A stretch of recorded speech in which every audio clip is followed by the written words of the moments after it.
Italy has joined China in quarantining 16 million people. And in many places around the world, life as we know it is slowing to a halt. It is being reflected right now in the stock market, and world economies may soon suffer. Financial experts worry about a worldwide recession. As of yesterday, North Carolina is reporting 7 cases, up from 2, none in our immediate area. But there was a report of an airline passenger from South Carolina passing through our airport. Obviously, we should be concerned, we should be vigilant, but we should not panic, and we certainly don't want to cry wolf. So what should we do, and what is being done from a public health perspective here and around the country? Gibby Harris is Mecklenburg County's health director. She is in our Spirit Square studio along with Dr. Daniel Janis, the Carol Grotnes-Belk Distinguished Professor of Bioinformatics and Genomics at UNC Charlotte. Welcome to you both. Good morning. Thank you. Good morning. Welcome back to you, Doctor. And WFAE's healthcare reporter Claire Donnelly is also with us. Good morning to you. Good morning. If you'd like to join our conversation, email us at charlottetalks@wfae.org. Search for WFAE on Facebook. Get to us through Twitter at Charlotte Talks. Yesterday, as I just said, Gibby, North Carolina was reporting 7 cases of the coronavirus here. All of those are in the Raleigh-Wake County area. Is that correct? Yes, there was, I believe one case has been reported in Chatham County, which is right next to Wake. And there was a report on the Charlotte Observer website last night that a Charlotte woman told healthcare professionals here that she had just returned from Italy in Venice and was showing symptoms in line with coronavirus and was told to self-quarantine at home. Is that true? We are not confirming the number of individuals who are self-quarantining at this point. That'd be a hard number to keep up with. But have these people who are self-quarantining, have they been tested, have they been diagnosed, or are they just doing that out of an overabundance of precaution? Depends on the situation. We do have individuals who are coming back from areas around the world. This is an airport where there's lots of heavy travel from all over the world. Right. Individuals coming back, especially from countries where we know there are high numbers of cases, are being asked to self-quarantine when they get here and are being tested if they develop symptoms. So far, we have not seen any positive cases in any of those individuals. Why aren't they being tested simply because they're coming from different places? When in the case of a woman who says, I just got back from Venice and I don't feel well, why wouldn't they immediately test her? I would imagine that particular case has been tested. Okay, you just yes, don't that know. should have been tested. The individuals who come back who have just been to those places and are asymptomatic are not automatically tested at this point. And part of that has been because of the lack of testing availability. I want to talk about that. Yes. I'll get to it in a second. Let me just correct a question to the doctor here, not a medical doctor, a scientist doctor. There are 7 cases in North Carolina that we know of. That's up from 2. Could there be hundreds of more of these cases we just don't know? Yeah, certainly. If you look at the situation. It's likely that there are hundreds more we just don't know. Well, it's hard to guess, but if you look at other examples like South Korea, China, Italy, there are a lot of underlying because cases. This virus spreads exponentially, doesn't it? If one person has it, 2 or 3 more will probably be infected? Yeah, that 2 or 3 is a good estimate. I've seen higher estimates. What you're talking about is the basic reproductive number. I've seen estimates as high as 6, but that's the high end. And 2 or 3 at the low end. If we experience an exponential explosion of this as time goes on, as other countries have, are we equipped to deal with it, in your opinion? Well, I think there will be certain pinch points. We know from pandemic preparedness for H1N1, if hospitals are brought to bear, there's not enough ventilators, for example. So we have to stop as much of this from spreading and getting into vulnerable populations. What are you hearing from area hospitals about preparedness and ability to handle an influx of patients who need this kind of care? There's a lot of preparation happening right now. We've been working with our hospital systems, with our first responders. We actually had a meeting in our Emergency Operations Center yesterday about some of this, making sure that our processes are in place and that we know how people are going to be transported, how they're going to be cared for. Our hospitals are looking at whether they, at some point, depending on what we see in our community, need to open up units where these individuals are cared for. But we do know that this is going to create stresses on the system. as the numbers grow, and we expect the numbers to grow. Fortunately, we don't have any cases confirmed in our community at this point. So yesterday, Governor Roy Cooper declared a state of emergency. Yes. We've discussed options with health experts, business leaders, and emergency management here and in other states. The new cases and the advice of these experts have led us to give new guidance to North Carolina residents and to declare a state of emergency for our state. He sounds very calm, Claire. The states of emergency sound dire to me. So put that declaration into perspective. What exactly does it mean? Yeah. We should definitely say that North Carolina is not the first state that has done this. Several. Basically, what it does is free up federal money. So it means North Carolina can ask the federal government for money. Cooper says it will speed up the ability for the state to access medical supplies that it might need, things like more testing kits, things like protective gear for healthcare workers. So this is exactly like what a governor would do, and governors have done, and our governors have done, in preparation for a hurricane or some kind of a natural disaster like a flood. Right, exactly.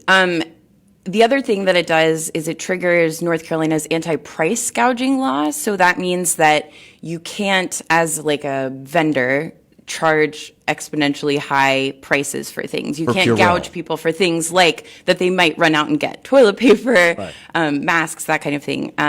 So yeah, it's basically a way for North Carolina to shore up money from federal. Now, here's something that President Trump has said about this pandemic. We're prepared and we're doing a great job with it, and it will go away. Just stay calm. It will go away. Is that true, Doctor?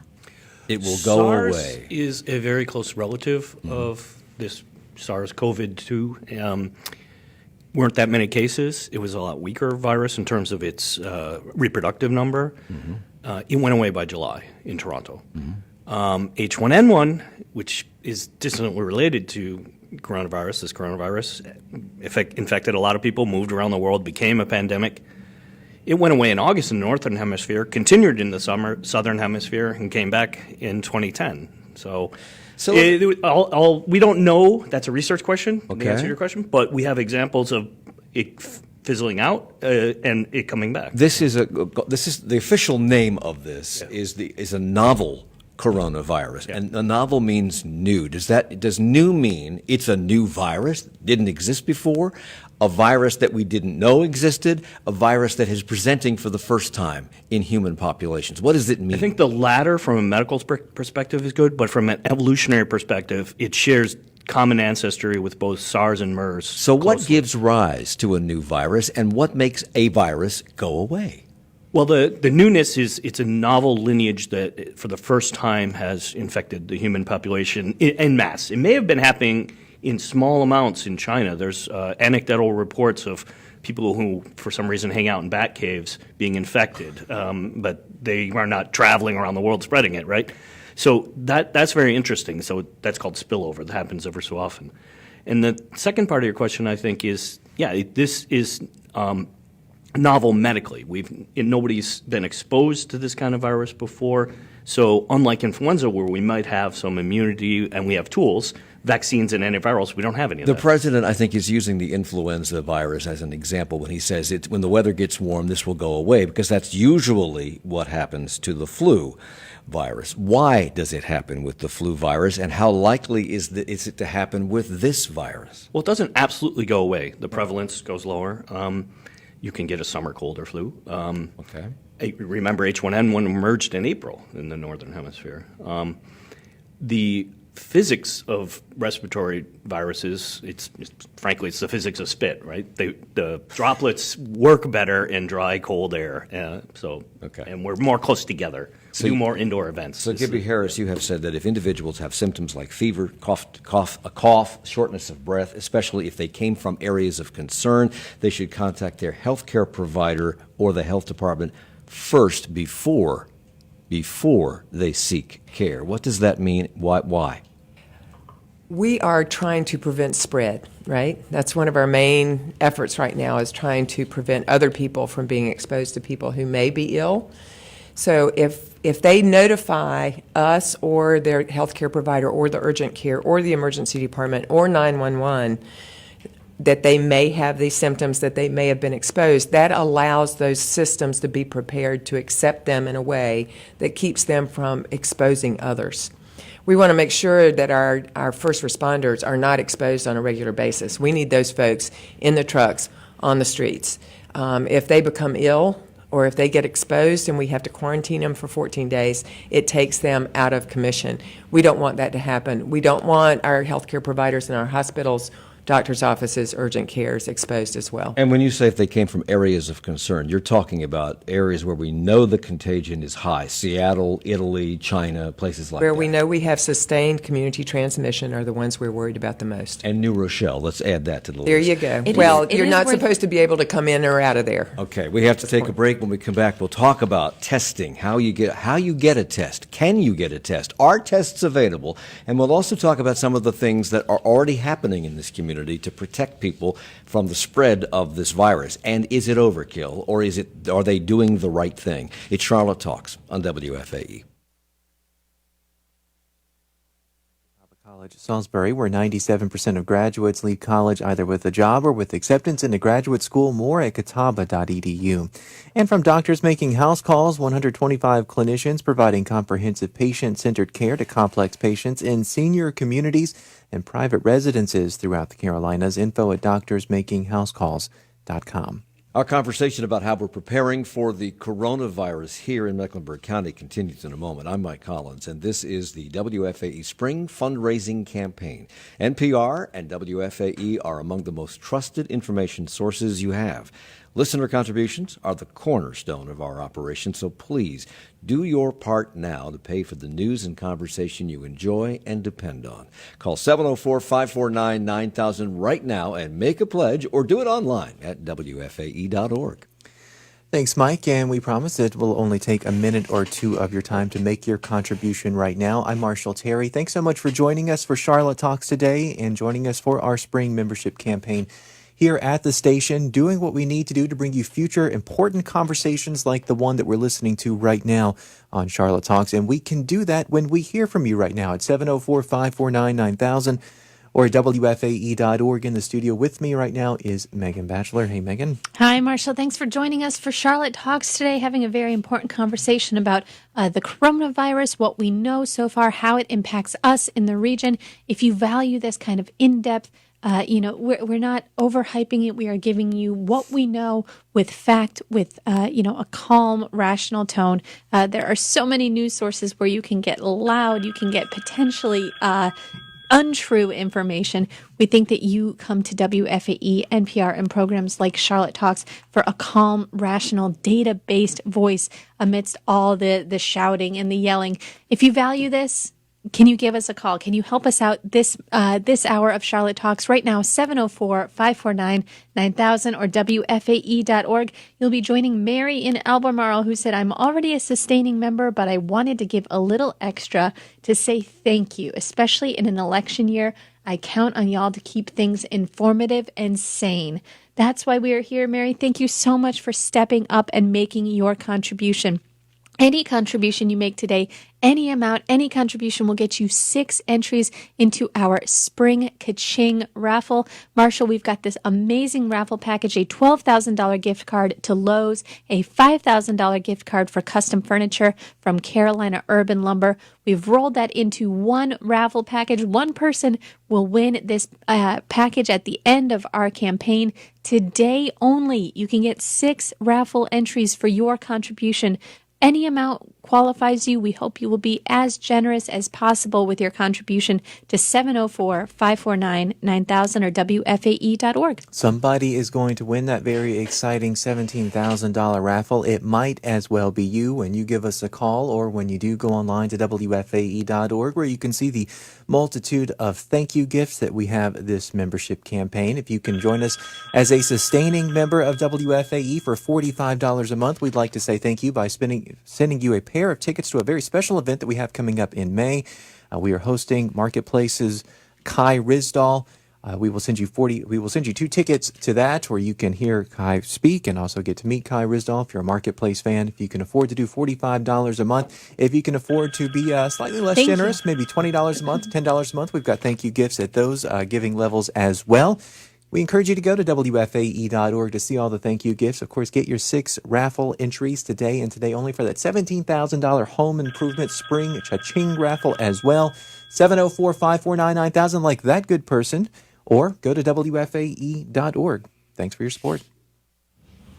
It's Charlotte Talks on listener-funded 90.7 WFAE and 90.3 WFHE. I'm Mike Collins. We're talking about the coronavirus and preparations in Charlotte, Mecklenburg for this virus. There are no reported cases here.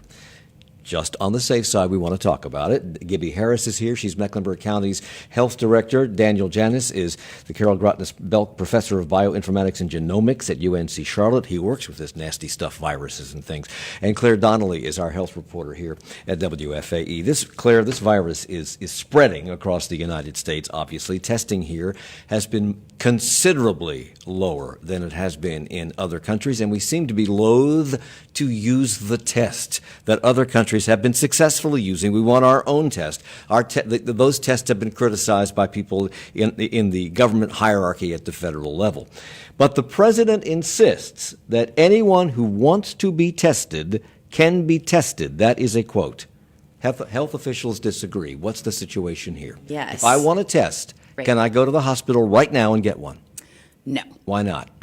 So let's back up for a second. So right now, or Governor Cooper said yesterday, as of midday yesterday, the state of North Carolina has enough tests from the CDC to test about 300 more people. As of around noon, they said that they had tested in the entire state of North Carolina 44 people and that they had 25 people waiting. Now, that's just the state lab, obviously. There are efforts now to kind of expand access to the test. So other companies like North Carolina-based LabCorp are developing ways to do this and make it. They already have actually made testing available. LabCorp has. So yeah, I mean, I guess, and Gibby, if you want to jump in here, I don't know. Mecklenburg gets some fraction of those tests from the state of North Carolina, but the trickle down is very small, so we're only getting like a handful. So here. the New York Times reported yesterday that local officials across the country were left to work in the dark as this crisis grew, undetected and exponentially, that there are a gazillion cases out there we just don't know because there's no testing. Even now, after weeks of mounting frustration, says the Times, toward federal agencies over flawed test kits and burdensome rules, states with growing cases like New York and California are struggling to test widely for the virus. The continued delays have made it impossible for officials to get a true picture of the scale of this outbreak, which has now spread to 36 states and Washington, D.C. What's the situation? Why can't we get these tests? And why are we being told we can when we can't? Well, that's a question for someone else. I don't know why we're being told that, but what we do know on the ground is that the testing has been incredibly limited because the resources aren't available at the state level, haven't been. Why not? The CDC put out the original tests, and there were problems with validation on those test results. Mm-hmm. So how come they initially put them out and then pulled them back? They're doing like 100,000 tests a day in Korea. Why can't we use their test? It's probably the same test. I would imagine that we were not looking at a very different test. It's just that our system didn't ramp up very quickly to be able to manage it. One of the nation's top experts on viruses from Harvard University appeared on CBS News earlier this week, and here's what he said. And you tell me, both of you, if we should be alarmed by this and if you agree with this. He says that he believes that right now, 40 to 80% of the world's adult population could become infected with this virus. What would it be like if 40 to 80% of Charlotte became infected with this virus? Well, I want to reemphasize that what we know, based on the numbers that we have available to us, that about 80% of the people that are infected have mild infections. Mm-hmm. So a bad cold, a mild flu, that's what it's going to feel like. And that creates a problem because then we don't know how many people are infected because they don't even pay attention to it. So number one, I want to level set that. We're not looking at 40 to 80% of Mecklenburg County needing to be hospitalized and on ventilators. But at the same time, because we have not had access to testing, what we typically do in public health is surveillance to understand what the situation is in our community. And to do that, we have to do testing, and we don't have that. We do that with flu every year to really understand what the level of infection is in our community. If we have outbreaks here and across the country because we can't get our hands on the tests, who's responsible for that? Why can't we get our hands on the tests? Well, I Who's know, going to get the blame for that? well, I would imagine that is going to be blame that's going to be shared across a number of venues, and there are going to be a lot of fingers pointed. So this Harvard doctor says that this virus, no matter what ultimately happens, is going to take a toll. He believes, he says, that if his estimate of 40 to 80% of all adults contract this, millions of people will die. And he added, quote, "There is real reason for people to be concerned." That's scary stuff. Do you agree with that comment? Yeah, you're talking about Dr. Lipschitz. He's an Yes. extremely bright guy. I was on the conference call with him the other day, weekly. I think he's doing a back of the envelope. He would admit a back of the envelope calculation that doesn't account for much response. So if we respond adequately, we can reduce those deaths. So how irresponsible is it, in your mind, that we don't have these tests available? And if we had the tests available, would that make this situation better, or would we just be more aware that we have X number of cases? I think we should be doing all kinds of molecular testing for all kinds of diseases. I've been an That we don't advocate for do. that forever. Yeah, and because we can study the biology of the specific disease, the pathogen itself. The problem with these kind of influenza-like illnesses is we don't know the difference between coronavirus and influenza from symptoms. So according to the World Health Organization, which says this is not a drill, that countries have plans for these kinds of outbreaks and they should initiate them right now. But according to them, the vast majority of people recover from this virus. People with mild versions recover in 2 weeks. More severe illnesses can take 6 weeks to recover. Yes, people die. But flu kills people every single year as well, and most people recover in about the same amount of time. Does that make this virus worse, or is it about the same, or do we just not know? I think the challenge that we have right now is because this is a novel virus, no one has immunity, right? So that's why it's spreading through our communities as quickly as it is. We do know we have some specific vulnerable populations, and that's where most of the deaths are occurring. And having the ability to test, especially in those environments, will help us manage that population a little bit better than we've been able to up to this point. So the other thing that testing allows us to do is understand what's going on in our community and implement specific initiatives that are going to help us contain it in whatever population we're seeing it in. Right now, we're having to blanket things because we don't know what's going on. So, canceling big events, closing schools, things like that. Some of that is reaction to the fact that we really don't have the good data that we normally have to help us address these types of infections. Are we clear on how this virus spreads? Yeah, respiratory Yes. droplets. But Perhaps surface. I read that yesterday that we should increase the space between each other. Don't shake hands. 6 feet is the transmission area.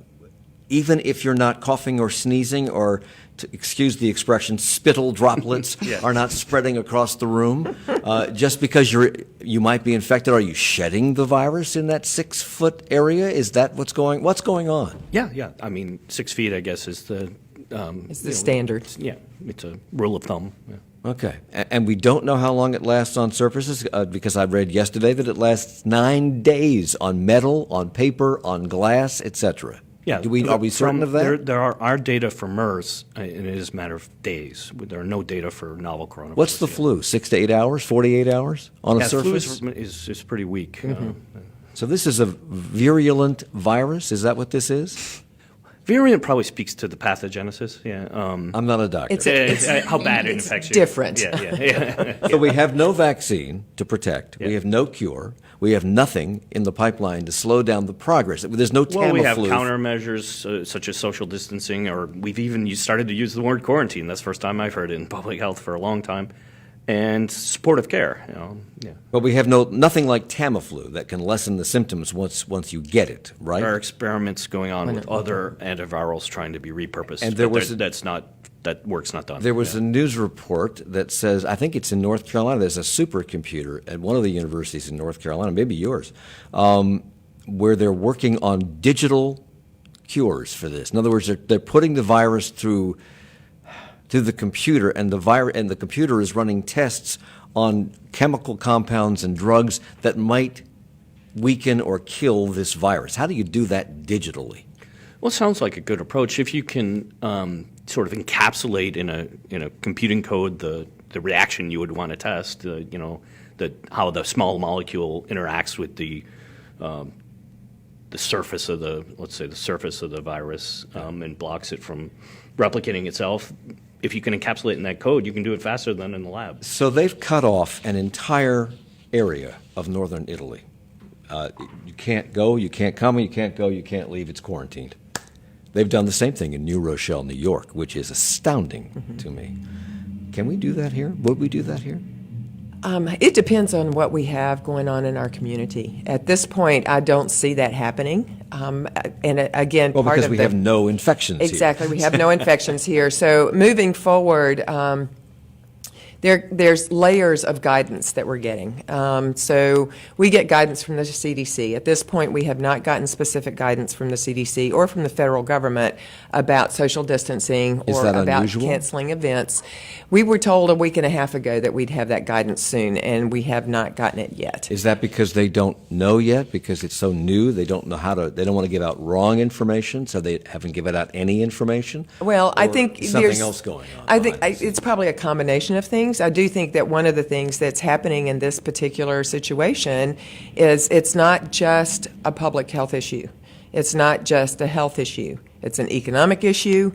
It's a political issue, and all of those forces are coming to bear on decisions that are being made. Speaking of politics, both Joe Biden and Bernie Sanders last night canceled rallies in Ohio after the big Tuesday results were released. They canceled them because of a fear of this, and Joe Biden gave a kind of a victory speech in front of staffers in an empty room. I mean, is that where we're headed? Are local people planning the same things? I mean, I think what I've been hearing from local officials is that they're kind of waiting to see. I think a lot of people, like Gibby was saying, are taking precautionary blanket measures because we don't really understand how it spreads. We don't know how many people in Mecklenburg County could be infected and don't know they're infected, and we have no way to test to help prevent spread kind of proactively. So, and actually just last night, CMS has canceled all of their school-sponsored trips, even kind of across the Charlotte area, like within Mecklenburg County. CMS is not doing field trips anymore. I haven't heard of any major Charlotte events being canceled yet. That could definitely That's change, right. and The that is conversations definitely are happening, but right. And that's what I'm hearing is that they're in constant communication with each other. They're watching the CDC. I think it was in Europe. I can't remember. The news cycle moves so fast that I'm too old to keep up. But the sporting events were being played in Europe to empty arenas. Italy, Just yeah. the television cameras were Absolutely. there. That was it. Well, and there's been discussion about whether they do that with the Final Four, or Because we're approaching March Madness here, and that's serious business in North Carolina. It is serious business. Again, a lot depends on what you're seeing in your community. You need to consider the epidemiology that's happening in a setting before you make some of those decisions. Well, but you've got to be prepared to make those decisions, and those conversations are happening In right declaring his state of emergency yesterday, which once again is more about federal dollars being released than it is to say we're in dire straits here. Be careful. Don't go anywhere. Don't touch anybody. Don't do anything. That's not what this is about. But Governor Cooper asked people to avoid large gatherings, but that he was not asking that big events like the ACC tournament be canceled But he did call for lenient refund policies. And then he said he would be attending because he's not in an at-risk group, but that those that are should be more careful. At-risk people are young children and particularly older people over 65. Well, actually, right? with this group, young children are not even in a high-risk group. We're seeing that our youth are not terribly adversely affected. Okay. They can be carriers, which is one That's what I was gonna concern, say, yeah. because, you have a kid in school that, say we close the schools. Parents still need to work. So who's going to take care of the kids? The grandparents. They're the ones that are in the high-risk groups. So we need to be thinking about all of those sorts of things. We are starting to have conversation with our long-term care facilities about how they handle visitation. But is it a mixed message for the governor to say, don't go to large gatherings, but I'm going because I'm not in an at-risk group? Is that I think he was saying kind of use your own best judgment of whether you feel like you are at high risk. If you have something like COPD or asthma or some underlying respiratory issue, don't go. Just out of an abundance of caution. I don't think he was saying, across the board, don't go, but also I'm going. So when we come back, we'll talk about public health access to care, I guess is the way to say it, and talk some more about events and gatherings and what precautions should be taken. It's Charlotte Talks on WFAE. WFAE members and Taylor Richards and Conger hosting trunk shows for women featuring Peter Cohen this Thursday through Saturday and Pez Rico March 27th through 28th in Phillips Place. Details at trcstyle.com. In-depth discussions like the one we're having this morning about the Charlotte region's preparation for the spread of the coronavirus are one of the many reasons you tune to WFAE. As a regular listener, you receive tremendous value from Charlotte Talks, I hope. And today we're asking you to give something back. Your financial contribution helps pay for all the news, analysis, and thoughtful discussion you value. So join us right now with a contribution at 704-549-9000 or online at WFAE.org. And we've got lots of great ways we'd love to say thank you when we hear from you with your contribution during our spring membership campaign here at WFAE. I'm Marshall Terry. Joining me in the studio right now is Megan Batchelor. Of course, Megan, a really exciting way we'd like to say thank you to one lucky contributor is our $17,000 home improvement raffle. Of course, we're nicknaming it the Spring Ka-Ching Raffle. A lot of great stuff wrapped up in that raffle. We've got a $12,000 gift certificate to Lowe's Home Improvement, a $5,000 gift card to Carolina Urban Lumber. They will make you a custom piece of furniture, a table, artwork, maybe a mantle. You can check out the details of our raffle online at WFAE.org, where we hope you will also make a contribution to WFAE. It is our spring fundraising campaign, one of the few times during the year that we are able to come directly to our listeners and ask that you become supporters. You know why you've tuned to WFAE. You know why you're listening to Charlotte Talks right now, to get this rational, calm, fact-based, data-driven look at the coronavirus, at COVID-19, how it's impacting us here in the region so that you can make decisions for yourself and your family with the facts. That's why you tune to WFAE and NPR, and that's why we hope you will support this station right now. 704-549-9000 or WFAE.org. In the past hour, we heard from Jennifer and Jerry in Charlotte, Helen in Charlotte, Mary and Ken in Charlotte, and Marilyn in Tampa, Florida. Thank you so much to everybody who stepped up already. Thank you to that caller. We'd love to thank you next. Of course, a lot of our attention and resources right now being dedicated to a coverage of coronavirus and COVID-19. Let us not forget, though, this is a big election year, a lot of election-related stories and coverage coming down the pike. Of course, we've launched Inside Politics, the RNC in Charlotte, looking at the Republican National Convention, which is coming to Charlotte in August.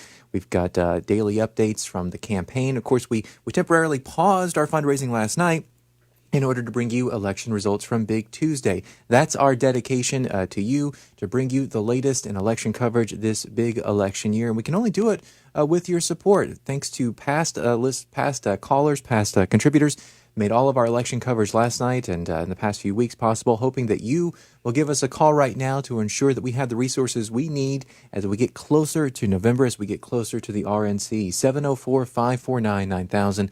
WFAE.org. Today only, you get 6 raffle entries into that $17,000 home improvement raffle when we hear from you. Marshall, this raffle is a life-changing opportunity. I keep on saying, I'm going through a home renovation right now. A $12,000 gift card to Lowe's Home Improvement would absolutely change my life. Check that out, all the details on WFAE.org, and get your entries in when you make a contribution today. And thanks. Thanks. It's Charlotte Talks on WFAE and WFHE. I'm Mike Collins. We're talking about coronavirus preparations being made in Mecklenburg County, the availability of testing, etc. There are no known cases in Mecklenburg County, only, I think, 7 in all of North Carolina, and all of those people are in isolation. Gibby Harris is with us. She is the Mecklenburg County Health Director. Daniel Janis. Dr. Daniel Janis is Carol Grotness-Belk Professor of Bioinformatics and Genomics at UNC Charlotte, and Claire Donnelly is our health reporter here at WFAE. The Centers for Disease Control, Claire, recommends daily cleaning of high-touch surfaces like countertops, doorknobs, keyboards, mice, little computer mouse, bathroom fixtures. And we have a question from Jane, who says, which sanitizers work on the coronavirus? Is alcohol, Quats, which we'll talk about in a second, or bleach effective? Right. So the CDC has been saying hand sanitizer with 60% alcohol content or higher is what you should be using in your hand sanitizer. Anything less than that, jury's kind of out from what I've been reading.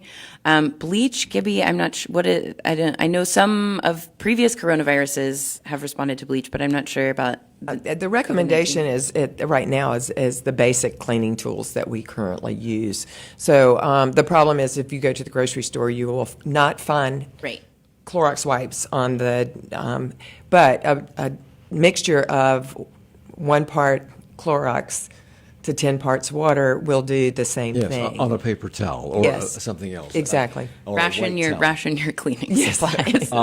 Use them judiciously. The emailer wanted to know about Quats cleaners, which I'd never heard of. I don't know. Well, I'll tell you what it says here. We Quats are. Googled it. We sat here and Googled it. Our producers Googled it.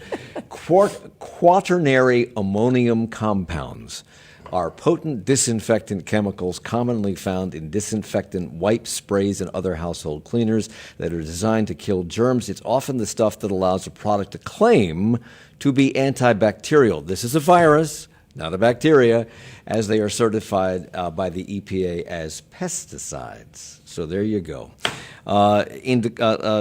Dr. Wesley Burks, who is the CEO of UNC Healthcare, says we must start removing barriers to care, Claire. I suppose those would include the ability to take sick days if you've used them up at work or if you don't get them in the first place because you're an hourly employee, access to health care. Have you spoken to businesses around the area about what they're willing to do for employees who may have to take time off because of this? Right, yeah. I think, again, everyone is kind of operating in a as-needed situation, in a kind of preemptive. If we have employees that are worried about possibly having been exposed, then the employee should reserve the right to self-quarantine. Because you may not be sick. You may not be exhibiting symptoms, but you may be around a family member who is. Right. It is also worth noting, and this actually, interestingly, just this morning, so it has come out that like an investigative journalism conference that was last week, I believe, in New Orleans, that someone that had attended that conference tested presumptively positive for the new coronavirus. And so the Charlotte Observer employees today are working from home. I think it's just a question of what can your company do? In the interest of full disclosure, if we have to talk about the Observer, we have to talk about us. Yes, we do have to talk about because one of our producers went to Seattle over the weekend, and I was brilliant choice. I was reading up on this, Gibby, and you had said I wouldn't go to Seattle, so we have quarantined him. He's working from home for the next 10 days, I think, just on a we do. We should precautionary disclose basis. that. Yes, and WFAE at the studios, we've definitely upped our cleaning, upped our availability of hand sanitizer. I think everybody, if you have the means to do it, should do it. And you've been in contact with CMS, and you've been in contact with the airport and other areas in terms of what they are doing in their cleaning protocols. What are they doing? Yeah, Yeah. So one thing that's pretty interesting is cats. So obviously a lot of people are taking public transit, light rail, buses, that kind of thing. CAT says that it's implementing what it calls contamination protocols. So they're sanitizing all of the cars of all the light rails and fogging them to sort of get rid of bacteria, viruses, germs. So that's a new. But it's sterile for a nanosecond. They open the doors, people get in, and if this stuff lasts on surfaces for 9 days, it's on the surface. Are we kidding ourselves, Doctor? No, I think you can be careful, and that's what your responsibility is to yourself and your family and others. So if this stuff stays on metal surfaces, and gosh knows not everybody can always sit on a bus or sit on on a rail car. You hang on to the metal straps, and somebody with a virus has touched that metal strap. You touch it, it's automatically transmitted to you? No, wash your hands before you exactly. eat, and before you touch your face, before you interact with others. So if it's on your hand, nothing's going to happen to you unless you touch your face. Not transmitted that way. It is not transmitted through your hand. But this goes back to all the things that we've been telling people they need to do is wash your hands frequently and cover your cough and making sure that you're not touching your face, which we all have a tendency to do. All the time. I'm pushing my glasses up. I'm scratching your nose. Exactly. And we're in the middle of allergy season. It's just kicking in. So people are, scratchy eyes, so it's just human nature to be having your hands on your face. Those are the sorts of things you need to avoid to protect yourself. So it's not that you shouldn't ride on a bus or on light rail. It's just what you do when you get off. The cruise industry and the travel industry is being already severely impacted by this. It's crushing, as a matter of fact. And I saw a clip of a woman boarding a cruise ship just 2 days ago. Even though she knew that people are saying don't go on a cruise, she said she was with her family. Her kids were right in front of her on television. She says, "We have Clorox wipes. We'll rub everything down and we won't touch the rails." Is she kidding herself? Yeah, I mean, look at what we've seen already from norovirus outbreaks on cruise ships.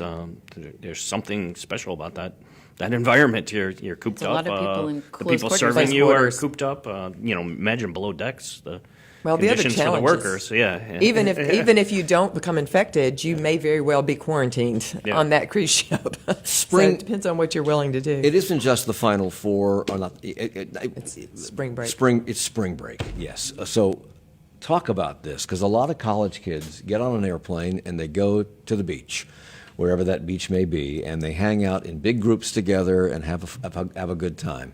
And Anna says, my college student mentioned this to me yesterday and has me concerned. Many students at her school are going to California and other states. What will happen when they return to North Carolina? The young population may not show symptoms right away and will likely not self-quarantine after returning from a state where the virus is spreading rapidly.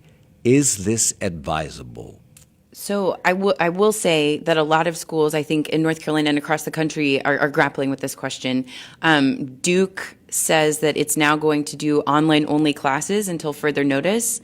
And the president sent out a note last night saying, please don't come back to campus if that's at all possible. Because, again, a lot of people in close quarters, kids who have been traveling across the U.S., across, the world, as you were saying, so I think, a lot of schools, I know UNC Charlotte is going to have, or the UNC system is going to have a meeting this morning to kind of talk through how they want to handle it. Also worth noting, Duke extended its spring break. So they were supposed to come back earlier. Now, they're now not coming back until March 22nd to resume class. But again, it will be online classes. So I think a lot of people are kind of considering how can we, working from home, do classes online. What are you hearing from CMS?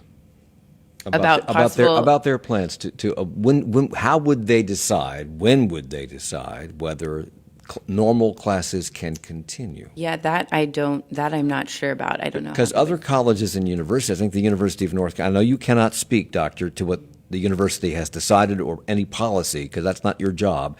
But what have you heard about the university? Are they in the process of making plans just in case? Yes, there's a meeting today with President Roper Yeah. to coordinate across the UNC system. Okay. To be consistent. And we're having regular conversations with CMS. And Almost daily. Would the private schools follow CMS? The private schools might react before CMS does. It would not surprise me if some of the private schools may decide to go to online classes only, even before CMS does. Brian emails, can your guests on the show today respond to thoughts or suggestions regarding those of us living in Charlotte having guests stay in our homes from outside the area? Example, Charlotte Airbnb, host shared home, having out-of-state visitors stay in their home, particularly from New York or other hotspots. Should those places continue to do that during this? Again, I think that is, those are individual decisions at this point that people are going to have to make. I think they ought to think about it critically in terms of where individuals are coming from. And again, it's not just a matter of whether the state's quarantined, but it's a matter of sustained transmission in that community. What do you know about what hotels and motels are doing in terms of cleaning and protecting guests? All we know at this point is that they're continuing to clean the way they normally do. I have not heard anything that indicates that they're doing anything more extensively than that. Our recommendations are that in any environment like that, whether it's schools, the school buses, hotels, that they are doing thorough cleaning in between situations. There's been some discussion in the national media about access to health care, that this virus people may need to use health care, and they don't know what the copay is on some of these. I think that if you get a test, some of these insurance companies have waived the copay on the test. But just access to a doctor is a struggle for a lot of people. Taking a sick day is impossible for a lot of people. And if people have to be quarantined in a hospital or be on a ventilator, we're talking major dollars. Are we at risk because this country does not have a national health care policy? People won't get help who need it. That is a major concern. Is this the nexus? Is this going to be the deciding? If this thing breaks out to the degree that it has broken out elsewhere, is this going to be the straw that broke the camel's back? Is this going to move the health care discussion to where we all see, we got to have universal health care? I think it's going to feed the conversation. I really do. We're having conversations right now about testing. And how do we make sure that people who don't have insurance have access to testing, just like people who do? And so the testing piece, we're already having that conversation. But the next step is really the healthcare situation and people accessing care, people staying home when they're sick, even if they don't have insurance. And that it is our individuals who make less money and who live in poverty that are really going to hurt from this situation. You run the health department, and a lot of people who are low income use you as their physician. Yes. Are you able to? Would you be able to handle this? Well, number one, we don't have hospital beds and we don't have ventilators, right. So we don't do that kind of care. We will. What we're doing is ramping down some of the services that we provide so that we can deal with the surge that we might experience. This coronavirus outbreak is already 10 times bigger than SARS, Doctor, and more widespread. It's not as well under control. Is that because we didn't see this coming, because it's a new virus, because of the virulence of the virus, and how easily it's transmitted? Why? Sort of all of the above.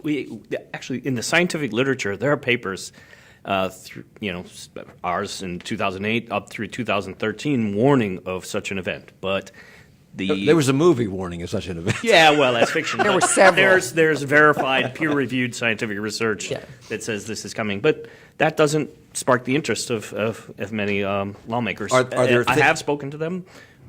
There has been some action, but it comes and goes. There's no concerted action. I got 30 seconds. Are there things that we should be doing as individuals right now to protect ourselves? Stay home if you're sick. Yeah. Wash your hands regularly. Soap and water is great. Yeah. The Purell and things like that are good to have, but soap and water is the best bet. For 20 seconds, and 20 they say sing Twinkle Twinkle Little Star, and that will get you the 20 seconds. And in our ladies' room at WFAE, Yes. they have posted various songs you can sing. There are a number of different by songs. Lizzo's chorus is 20 seconds long exactly. If you prefer Prince or Beyonce, there's a number of Just so those you that know, are out Prince, there. There are plenty of lists. There you go. Don't sing the Charlotte Talks thing. It only lasts 6 seconds. Gibby Harris, Mecklenburg County Health Department Director, Daniel Janis from UNC Charlotte, and Claire Donnelly, our health reporter at WFAE. Stay healthy. Thank you all for the hour.